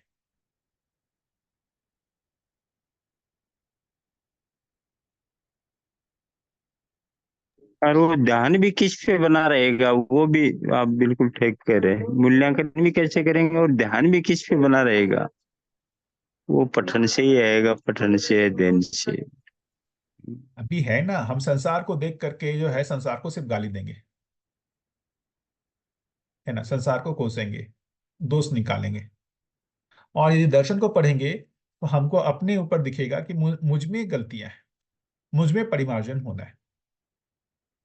तो अभी के समय तो भैया मुझे जो लगता है कि आगे बढ़ने का एकमात्र उपाय है कि ये हमारे चित्त में विकसित चेतना का अनुमान आ जाए। विकसित चेतना के अनुमान आए बिना हमारे को संसार को देख करके कोई एक सही प्रेरणा, सही दिशा तो नहीं मिलेगी। मैं तो ये देखता हूँ। और बिल्कुल भैया, आप ठीक कह रहे हो। दूसरा, अभी आपने बीच में बात रखी हुई थी, उस टाइम मैं नहीं जुड़ पाया था, मतलब बात नहीं रख पाया था, कि जैसे अभी तो वो जो डिजाइन बनी हुई है कि बाबा जी के बाद कौन जागृत हुआ, कौन, वहां पर ध्यान ज्यादा फोकस कर रहे हैं, जबकि बाबा जी कह रहे हैं कि हर आदमी जागृत हो सकता है। तो फिर फोकस स्वयं पे भी कर सकते हैं कि कोई हुआ ना हुआ वो अलग इश्यू है, मैं तो हो सकता हूँ, बाबा जी हुए हैं तो मैं तो हो सकता हूँ। ये यहाँ तक की स्वीकृति एक बड़ा ही महत्वपूर्ण मुद्दा है, यहाँ भी देख। है ना भैया। मतलब देखिए, मैं तो अपने इसके सामने बाबा जी के साथ संवाद होते हुए देखा। कुछ लोग बाबा जी पर प्रश्न चिन्ह भी लगा रहे थे, बोल रहे थे कोई एक आदमी हमको दिखा दीजिए। बाबा जी पर प्रश्न चिन्ह नहीं लगा रहे थे, बाबा जी के मेथड पे। क्या चीज? आप एक आदमी दिखा दीजिए, है ना, जो आपके जैसा हो गया हो, है ना, जो आपके जैसा जीता हो। तो वो बेसिकली क्या करना चाह रहा है? हम स्वयं ना हो करके दूसरे से अपेक्षा रखे हुए हैं कि दूसरा जागृत हो। हम सभी लोग जैसे, अब क्या होगा, कई बार से जीवन विद्या, कई बार इस तरह के आप लोग भी होंगे, जीवन विद्या में भी लोग सब ऐसे ही हैं वैसे हैं। अरे भाई, ये तो मानना ही पड़ेगा ना कि जो जागृत मानव थे, बाबा जी थे, बाकी सभी लोग उसके प्रयास में ही हैं। उनमें कमियां होंगी ही। आप मेरे साथ जीने आएंगे, है ना, आप संबंध में या संपर्क में मेरे साथ देखिए, निर्वाह करके आपको मेरे में बहुत सारी गलतियां दिखेंगी, है ना। तो उससे उससे आपको पता होना चाहिए, मेरे को मूल्यांकन कि भाई ये मैं एब्सोल्यूट रेफरेंस नहीं हूँ। एब्सोल्यूट रेफरेंस बाबा जी हैं, जो दर्शन है, वो एब्सोल्यूट रेफरेंस है, मैं नहीं हूं। मैं तो खुद ही आपके जैसा हूं जो इसमें अभ्यास कर रहा हूं। तो एब्सोल्यूट रेफरेंस तो यहाँ पर दर्शन को ही रखना पड़ेगा, क्योंकि अब बाबा जी तो है नहीं। उस उन्हीं जो विकसित चेतना का जो दृष्टि विषय स्वभाव दिया हुआ है, वो यहीं से देखना पड़ेगा। आप मुझ में वो दृष्टि विषय स्वभाव देखने जाएंगे तो आप चूक जाएंगे, आपको लगेगा कि मेरे में नहीं है वो। मैं खुद ही बोल रहा हूँ कि मुझ में नहीं है, मैं खुद ही प्रयास कर रहा हूँ उस जैसा होने का। तो प्रेरणा का जो मूल स्रोत है, वो बेसिकली देखिए, व्यक्ति होता तो अच्छा था, व्यक्ति होता तो अच्छा था, वो और ज्यादा, मतलब पुस्तक से भी ज्यादा प्रेरणा का स्रोत बनता। लेकिन अभी नहीं है, तो अभी मुझे लगता है कि दर्शन ही प्रेरणा का स्रोत है, मेरे लिए तो वही है। और ये भी देखना पड़ेगा, अभी सबसे ज्यादा दिक्कत क्या हो गया है ना, कि मान लेते हैं सामने वाला में कुछ गलतियां हैं, है ना, लेकिन उस गलतियों से ये नहीं हो गया कि वो बिल्कुल ही निकृष्ट है, बिल्कुल ही भ्रमित मानव है। हम ये भी करते हैं ना। तो वो मतलब एब्सोल्यूट नहीं है, जो ये विकसित चेतना दे रहे हो वैसा नहीं है, लेकिन हमसे आगे है ना, ये भी दिख सकता है। ऐसा होगा ही कि हमसे, जैसे मैं देखता हूँ कि मुझसे आगे लोग हैं ही बहुत सारे, लेकिन वहां मतलब वो जो एक एब्सोल्यूट जगह है वहां पर नहीं है। तो एब्सोल्यूट जगह पे नहीं होने का मतलब वो आदमी बेकार हो गया, ऐसा थोड़ी है। हमसे अच्छे लोग हैं, बहुत सारे लोग हैं, ये अपने को स्वीकार करना पड़ेगा। बिल्कुल फिर भैया, ये तो स्वीकृति होगी ही होगी, तभी तो आगे स्थिति बनेगी। दूसरा, मैं एक ये भी देख पा रहा था भैया कि जैसे अभी भी मेरे में शुरू में ये रहता था कि लोगों को देख के कि यार लोग ऐसे कैसे जी पाएंगे, लेकिन मैं धीरे धीरे जो जो दर्शन को पढ़ा, काफी नजदीक गया, तो मेरे को लगा कि मेरे जीने में क्या दिक्कत है, दर्शन के अकॉर्डिंग है वो सॉर्ट आउट करूं और मैं जी सकता हूँ क्या, तो मेरे में ये आश्वस्ति बनेगी कि मैं तो जी सकता हूँ। फिर आगे की बात है, लोग कैसे जिएंगे, लोग ऐसे कन्वर्ट होंगे नहीं होंगे, वो अलग इश्यू है। लेकिन मैंने ये देखा दर्शन का अध्ययन करते 5-6 साल में कि इसके अकॉर्डिंग जीने में मेरे कोई दिक्कत नहीं है, मैं तो जी सकता हूँ। इतनी आश्वस्ति मेरे में बनी हुई है, तो मैं काफी उसके नजदीक आया हूँ दर्शन के, और बहुत पकड़ आई है मेरे में दर्शन, मेरे को। बिल्कुल, हम्म। मुझे मुझे लगता है कि थोड़ा धैर्य पूर्वक जो है, जैसे अमित भैया जो बोल रहे थे, वो धैर्य पूर्वक चलने की अभी जरूरत है ना, क्योंकि मतलब जिस मानवीय परंपरा की बात बाबा कर रहे हैं, विकसित चेतना की बात कर रहे हैं, वो मतलब दृष्टिगोचर तो नहीं होता, दिखता तो नहीं है ना। तो मुझे लगता है कि जब ये ट्रांजिशन का फेज है, तो हम सभी को धैर्य पूर्वक चलना ही पड़ेगा, है ना।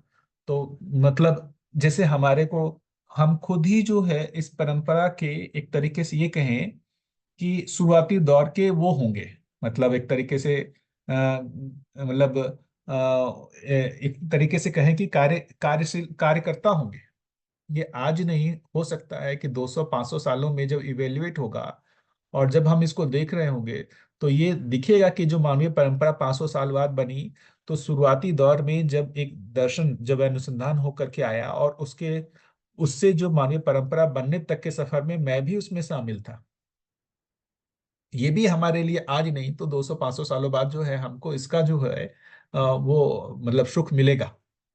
इसलिए मुझे लगता है कि हिम्मत रख करके जो एक मानवीय परंपरा बनाने के लिए जो बाबा जी ने अथक प्रयास किया, बहुत श्रम किया, हम लोगों को भी करना चाहिए।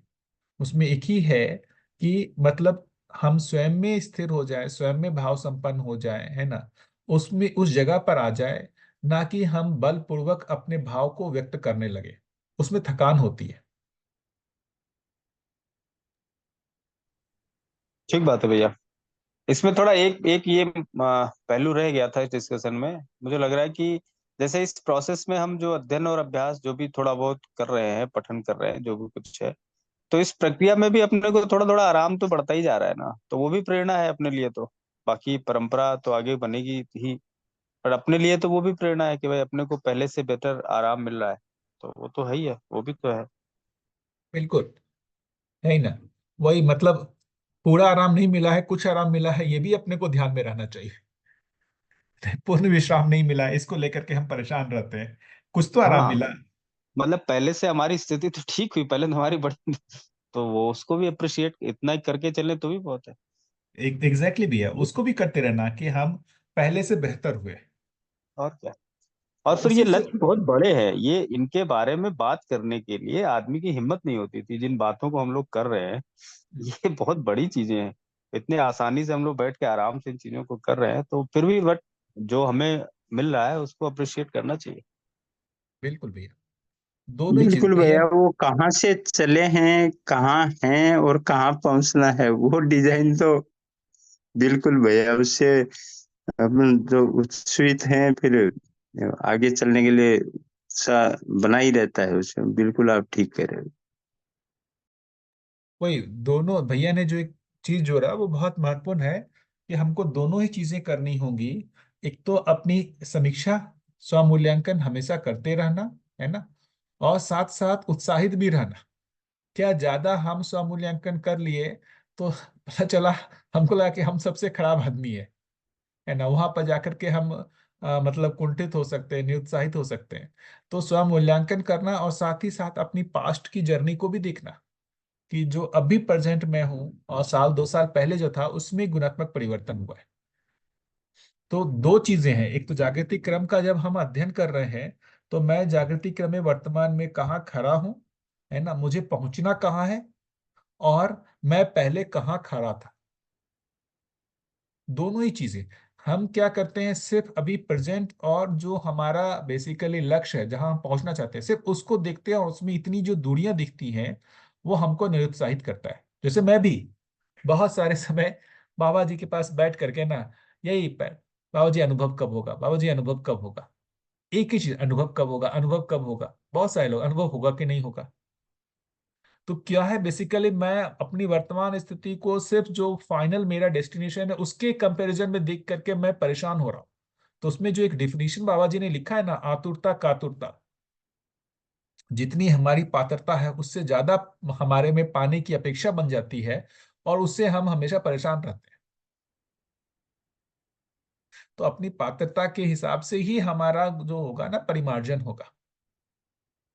तो ये हमारे में जो गुणात्मक परिवर्तन हुआ है उसको भी हमको बार बार देखते रहना पड़ेगा और उससे उत्साहित रहना पड़ेगा, दूसरा उपाय नहीं है।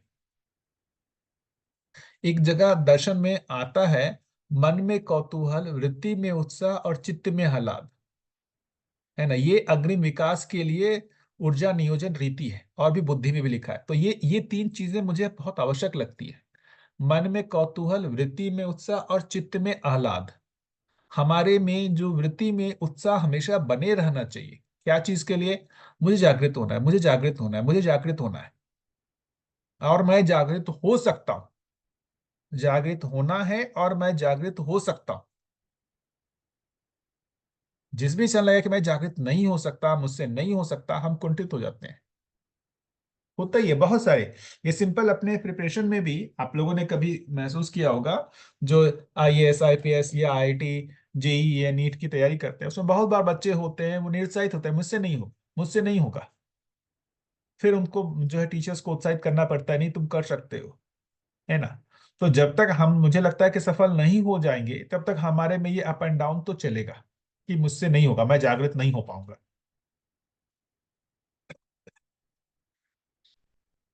बाकी लोग बताएं।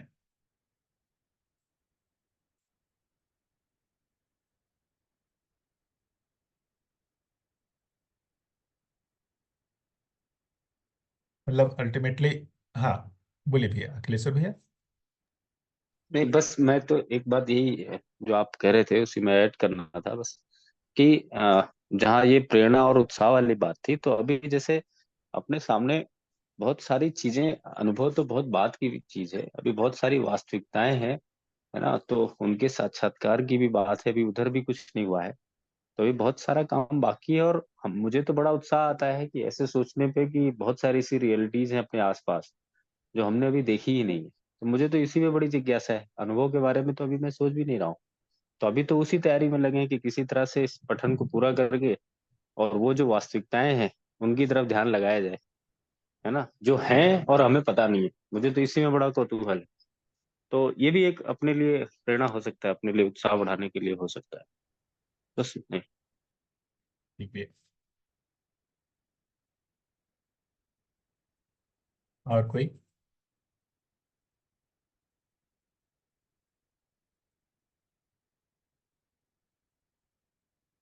आज के डिस्कशन से कुछ भी, मुझे लगता है सब लोगों को शेयर करना चाहिए, है ना। आप लोगों को भी अच्छा लगेगा, ये भी एक अच्छा लगता है, हम अपने जो जो भी मन की बात है दूसरे के साथ, जहाँ जिनके साथ विश्वास पूर्वक हम प्रस्तुत हो पाते हैं, उनके साथ शेयर करने पे हमको अच्छा लगता है। ये भी एक तरीके का आस्वादन है। मैं भी तो आस्वादन कर रहा हूँ उस चीज का भाव, आप लोगों को भी करना चाहिए, आप लोगों को भी व्यक्त होना चाहिए।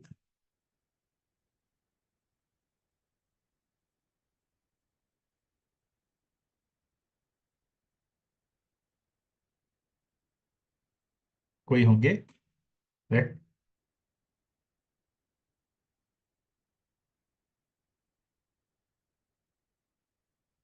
जो भी आप लोगों को, किन्हीं को भी कुछ अच्छा, भी। अच्छा भी लगता है भैया, और प्रेरणा भी मिलती है एक दूसरे को, ये जी भैया। ये थोड़ी देर के लिए आवाज नहीं आई थी, तो क्या पूछ रहे थे आप? मैंने बोला भैया, आप लोग में सभी लोग जिनको भी जो भी लगता हो वो व्यक्त होना चाहिए, है ना। जिनको कुछ मन कर रहा हो, कुछ अपनी मन की बात या जो भी। आज बेसिकली हमारी चर्चा दृढ़ता को लेकर के हुई, न्याय को लेकर के हुई, कैसे हम न्याय को खुद में स्थापित करें, कितना समय हमारा न्याय दूसरों से ज्यादा अपेक्षित रहता है। ये सब चीजों पे, मुद्दों पे बातचीत हुई, उसमें आप लोगों में से किसी को कुछ अपने मन की बात करनी हो, कुछ शेयर करना हो। क्योंकि ज्यादातर न्याय में ये एक हमसे चूक हो जाती है कि हम स्वयं जो है न्याय करने योग्य हो जाए, इस पे हमारा ध्यान कम रहता है, दूसरे से न्याय की अपेक्षा ज्यादा रहती है। और उस चक्र में हम जो है छिद्रान्वेषण में चले जाते हैं, और दूसरों से हम बेसिकली एक तरीके से जो भी है, एक एक करके हमारे सारे संबंध छूटते जाते हैं। तो उस पर ज्यादातर बात हुई है, और बाकी लोग जो भी उस पर अपना रखना चाहें बता सकते हैं। रविकांत भैया, मैं जैसे अगर कोई रखना चाहे तो रखेंगे ही। मैं एक आपसे ये निवेदन कर रहा था, जैसे अभी आपने कहा ना कि मैं ऐसी कल्पना करता हूँ कि इस परिस्थिति में अगर बाबा जी होते तो वो कैसे न्याय को या इन चीजों को कैसे रखते। तो हम लोगों के लिए तो बाबा जी जो है आप ही हैं, आपसे, आप लोगों से सुनने को मिलता है। तो उनका कोई संस्मरण हो ऐसा, कोई छोटा सा न्याय को लेके, जिससे हमारे भी उसमें रहे कि ऐसी परिस्थितियों में उन्होंने ऐसे किया, अगर आपको ठीक लगे तो। अदरवाइज तो कोई वैसी बात नहीं। नहीं भैया, बिल्कुल देखिए, मतलब अध्ययन तो जागृत मानव का ही है।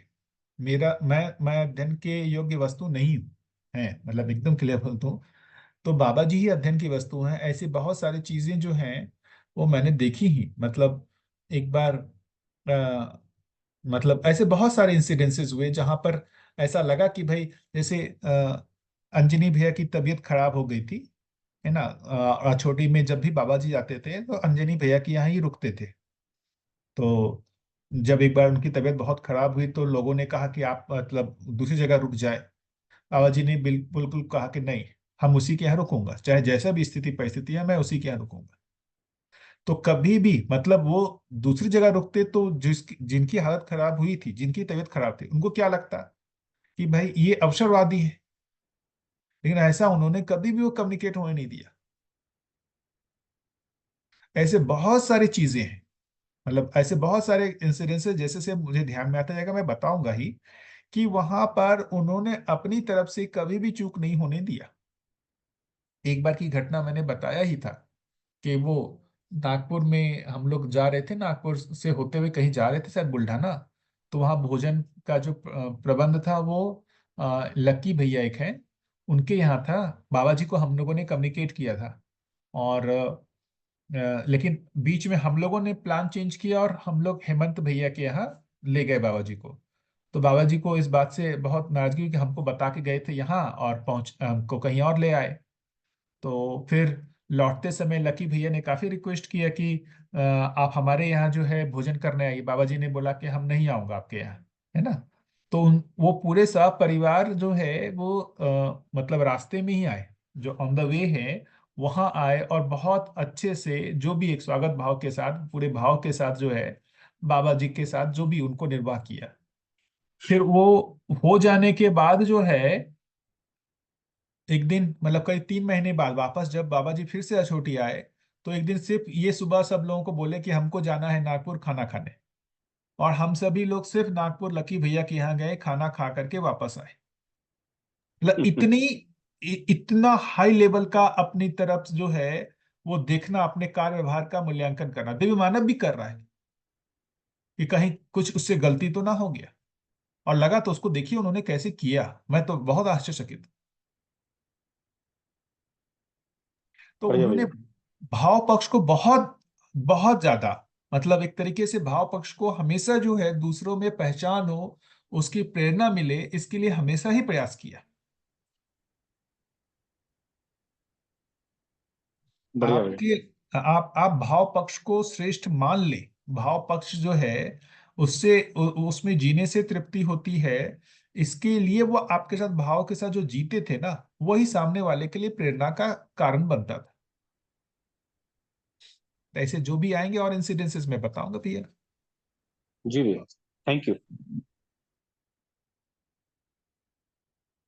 और बताइए भी, और कोई अपनी बात। नमस्ते सभी को। मेरी आवाज आ रही है भैया? बिल्कुल बिल्कुल आ रही है दीदी। हाँ हाँ। बहुत अच्छी चर्चा हुई भैया। अब मुझे लगता है कि हम सबकी अभी कहानी यही है ना, अपने में धीरता को जांचना। और हमारे अंदर ही कमी रहती है तो भी हम सामने वाले से दुखी व्यवहार से दुखी होते हैं, ऐसे लगता है मुझे, है ना। अपने पे ही काम करना है। और जब हम शांत होते हैं, स्थिति में होते हैं, ऐसे लगता है तो उसी परिस्थिति में सामने वाला व्यक्ति वही काम कर रहा है, उसी घटना पे हम आवेशित नहीं होते और दुखी नहीं होते। तो बढ़िया है अपनी धीरता को। और चर्चा के दौरान ना भैया तो बढ़िया लगता है, शांत हो जाते हैं। पर वो लंबा अभ्यास चाहिए, फिर बाद में वो अभी पूरा सहमत हो गया कि अपने ही है, सामने वाले से अच्छा व्यवहार करेंगे, और फिर घटना घटती है बाद में। तो वो इतना अभ्यास है, मान्यता का हो कई, और पुराने अभ्यास की पता नहीं चलता, और घटने के समय पता चलता है पर कंट्रोल नहीं हो पाता, ऐसे लगता है। तो लंबा अभ्यास चाहिए। और आप गुड़िया का उदाहरण बताए, बिटिया का, तो मैं अमरकंटक गई थी, मिली थी, मैं तो बहुत प्रभावित थी उससे। आगे की पीढ़ी आगे बोलते हैं ना, तो मैं सीखी, जैसे आप बोलते हैं ना, मैं सीखा हूँ इतना संबंध का निर्वाह, इतना सहज बिटिया का। और आपके प्रति है ना, पिताजी के प्रति है, उनको उसका विश्वास देखिए बच्चों में रहता ही है, और कैसे इतना नियंत्रित और संयमित बिटिया अपने आप को जैसे करती थी, देखी मैं। तो ऐसा लगा कि सही में अगर सही माता पिता अगर अध्ययन के क्रम में है तो बच्चे कितनी अच्छी बात को आगे सहज में आपके प्रति विश्वास देख के मुझे बहुत अच्छा लगा भैया बच्ची को देख के, बिटिया को। तो बहुत बहुत शुभकामना आगे की पीढ़ी आगे रहे, और हम भी साथ साथ अभ्यास कर रहे हैं बिटिया के आपके साथ। बढ़िया भैया, इतना ही। बिल्कुल दीदी, मतलब मुझे लगता है किसी भी विधि से हमारे इस मतलब जो विस्मृति हो जा रही है वो बार बार रिकॉल तो हो, हमको ध्यान आता है उस समय। देखिए ना, अच्छे भाव बनने लगते हैं, जितना देर अभी बात कर रहे हैं हम सभी में अच्छे भाव डेवलप होने लगते हैं, हमारे में अच्छे जीने के लिए एक उत्साह बनने लगता है ना। लेकिन वो मतलब वो कैरी नहीं करता है, वो विस्मृत हो जाता है। सो किसी विधि से कैसे वो बार बार भाव अच्छे बने रहे हैं ना, हमारा अपना ध्यान पॉजिटिविटी पे जाता रहे, इसके लिए तो अपने को मुझे लगता है कि संवाद भी एक सार्थक माध्यम है, जो हम आपस जी में भैया, संवाद और ये करते आप, हाँ, ये रोज का जुड़ना भी बहुत काम हो रहा है ना। हैं। बिल्कुल। अच्छी बात है, ऑनलाइन सुविधा हो जा रही है। बढ़िया। और कोई?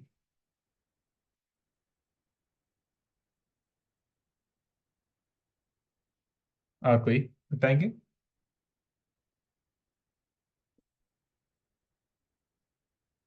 भैया नमस्ते, सभी को नमस्ते। नमस्ते भैया। आवाज आ रही है भैया? जी भैया, आ रही है। हाँ, आज आपने परिवार के बारे में बहुत रखा, खुद के बारे में बहुत ही बढ़िया था। तो हम लोग भी 2-3 हफ्ते से ग्रुप में ऐसा ही चर्चा कर रहे हैं, बहुत बढ़िया है। हाँ, इसमें ऐसा है भैया, जैसे कभी मैं सुनता हूँ पूरा परिवार किसी का जुड़ा हुआ है, तो मुझे बहुत अच्छा लगता है, और थोड़ा लगता भी है कि मेरा परिवार मेरे पत्नी कब जुड़ेंगे मेरे साथ। तो ऐसा भी ध्यान जाता है। बीच में थोड़ा तैयार हुए थे, और अभी फिर से थोड़ा सामान सुविधा की और ज्यादा अ, बढ़ने की तरफ लग गया है। ठीक है, परिवार में अ, हाँ, मेरा एक चीज हो रहा है कि मेरा जो व्यवहार में काफी सुधार हुआ है पहले से, वो मुझे आराम देता है। और दूसरा है और बेहतर हो रहा है।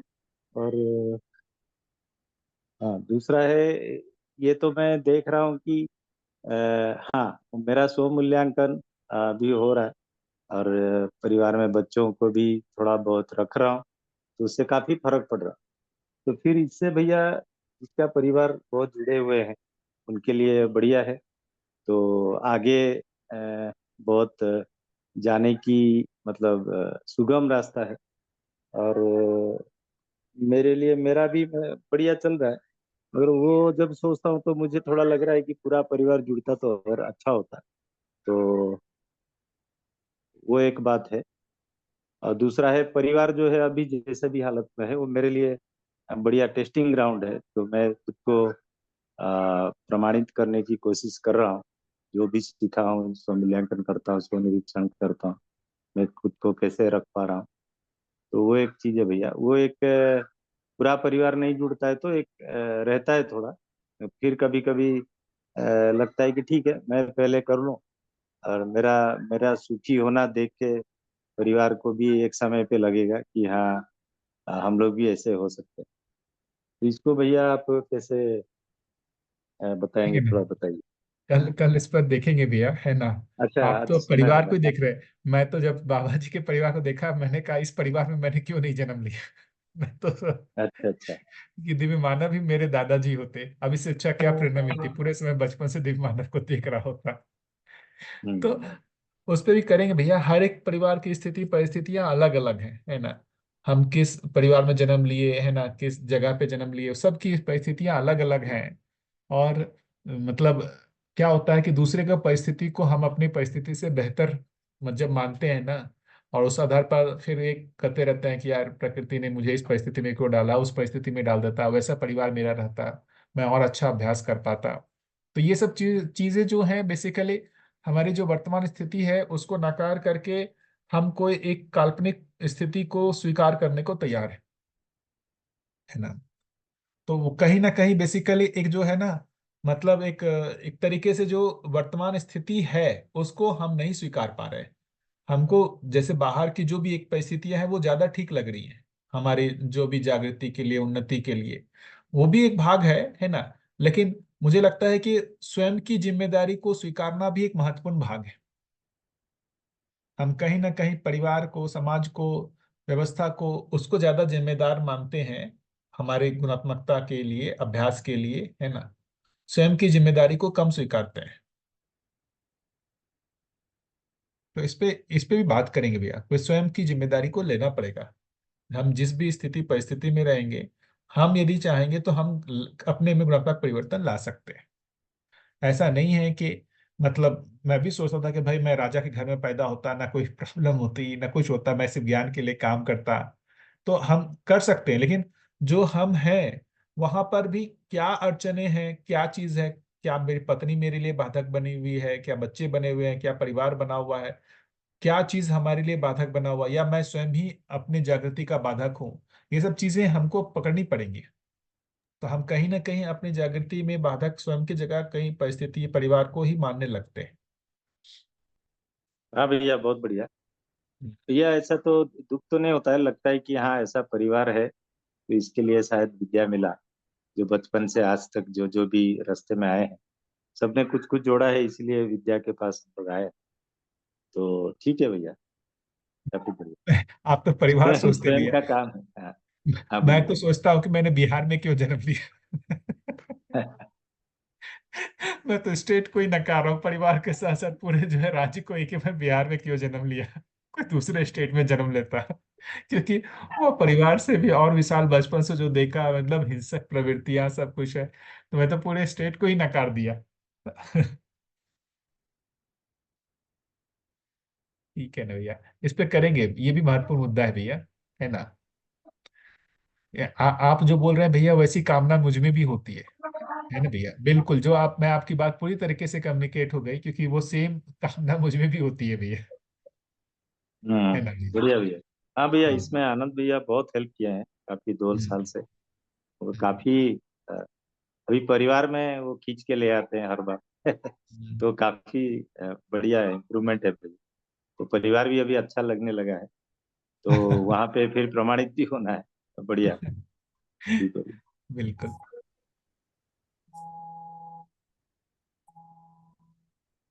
आपकी आवाज नहीं आ रही आनंद भैया। नहीं भैया, मैं कुछ बोल ही नहीं रहा हूँ। विजय अच्छा, भैया मुझे लगा को आपने अनम्यूट किया, मतलब कुछ बोलना चाह रहे थे क्या। विजय भैया ने कुछ मेरा नाम लिया तो कुछ आगे कुछ और नहीं बोलते वो। इसलिए मैं मेरा थोड़ा अपने में बने रहे। नहीं नहीं, उन्होंने तो बढ़िया कृतज्ञता ज्ञापित किया, आपने सहायता किया उनका, है ना। कुछ बनने की कोशिश में लगे सब एक दूसरे के साथ। बढ़िया है भैया, अच्छा है भैया। 2 साल से ये भी है ना, without a single day absent हुए बगैर पूरा एकदम लगे रहते हैं। Just amazing.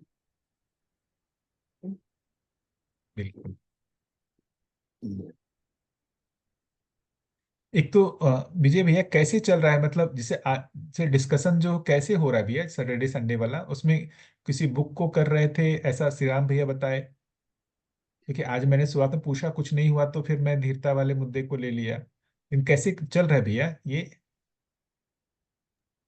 हाँ भैया, अवलोकन वाला किताब हम लोग फिर से पढ़ रहे थे, क्योंकि एक शिविर भैया करने वाले थे, वो तो हो गया। फिर किताब को फिर से पढ़ रहे हैं, तो और अच्छा लग रहा है। तो जिगर भैया ने उस किताब को लेकर जो प्रश्न थे पिछली बार किया था। अच्छा ठीक है भैया। उस पठन से कुछ आ सकता है, नहीं तो किसी को कुछ आ सकता है, तो सैटरडे संडे को रख ठीक ऐसा है ही भैया। कर रहे हैं। तो कल हाँ। कल भैया जो जो भी पठन हुआ है उसको लेके कुछ होगा तो अपन उस पर चर्चा कर लेंगे, नहीं होगा तो फिर अपन जो भी जिज्ञासा के हिसाब से होगा वैसा कर लेंगे। हाँ ठीक है भैया। ठीक है भैया। तो आज का रोक ले भैया।